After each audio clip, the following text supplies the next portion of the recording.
Okay, so now to install the brush around the peony plant. So you can see that this peony, it's just started to come up over the last week or so. I've got some different varieties here, also some obvious weeds that will need to be dealt with in the near future, but it's early spring. Right now, I'm just focusing on getting these peonies well supported long before they need it, but having the support in place for later in the season.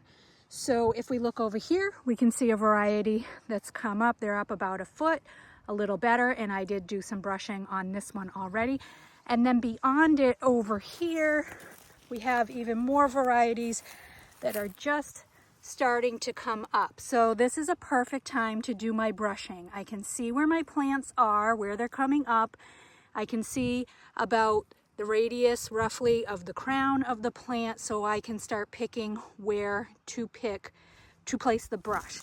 So what we want to do is to take the brush that we've prepared and work our way around the outside of the plant and just sink that brush down in the ground. So, you know, peonies bush out quite a bit. These are going to be much larger, much bushier plants, and you know, they may send out more shoots beyond the crown and expand even more this year, and that's fine, because the point is to get the pea brush in early so that as that growth happens, it covers up the brush, but the support is there.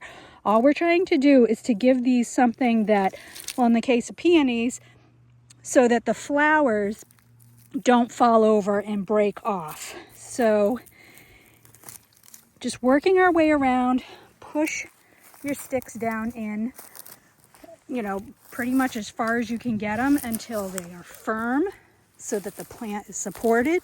And again, work your way around the outside diameter of the plant that you're working to support. And this is, I mean, this is it. This is as easy as it gets.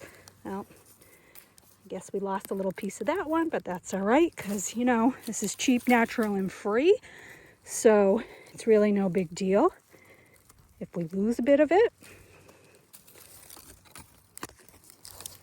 And I'll try and get one more over here. And now we have this plant with a nice diameter of sticks. You can straighten them up if you want. But again, this is going to bush out quite a bit.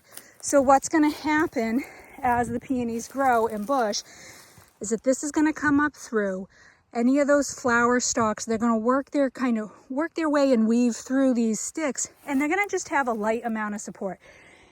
They don't need a ton. The stalks themselves are pretty sturdy on their own, but once those flower heads, those huge, beautiful flower heads get open, they get really heavy, and that's when they can fall over, bend, and break. So this is going to just give them enough upright support to prevent that.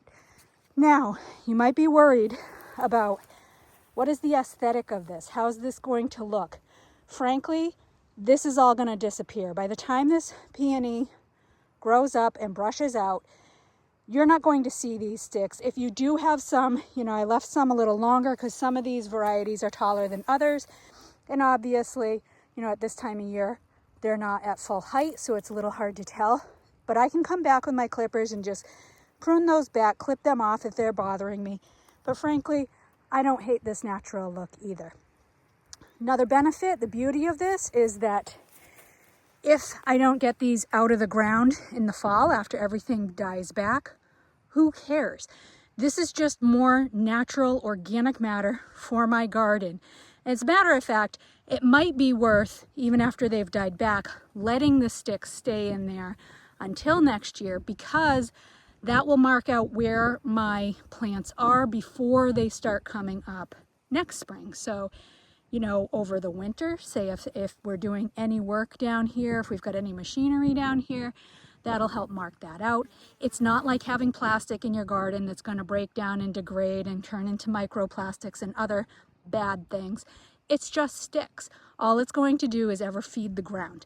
And easy enough, you know, when you're doing your fall or winter or next spring, early spring cleanup, to pull them out, throw them on the compost or burn pile, and there you have it. So this is a great way, even though it's something that we typically think more of for peas, edible peas, it's also a great thing to do for perennials. You can use it for rose bushes, for any climbing or vining plant, and it's just so easy to adjust. All you have to do is cut your sticks larger or smaller. You know, for the peonies, we've talked about having some of the branching in there so that the stems can kind of lean and get some support in those crooks. But depending on what you're brushing, a straighter stick might work out just fine too, you know, or leaning some straight sticks together. All depends what you're doing. But the beauty of it is there's no hard and fast rules. It's natural, it's eco-friendly, it's free, and it's easy. So if you have struggled with having like large stalk flowers, whether they're perennials or even annuals, like a gladiola, which are annual for some of us and perennial for others of us, or at least we have to dig them here in the fall. You know, they're a great thing to use for anything like that too. So there you have it. Hope it helps, and have a great gardening season.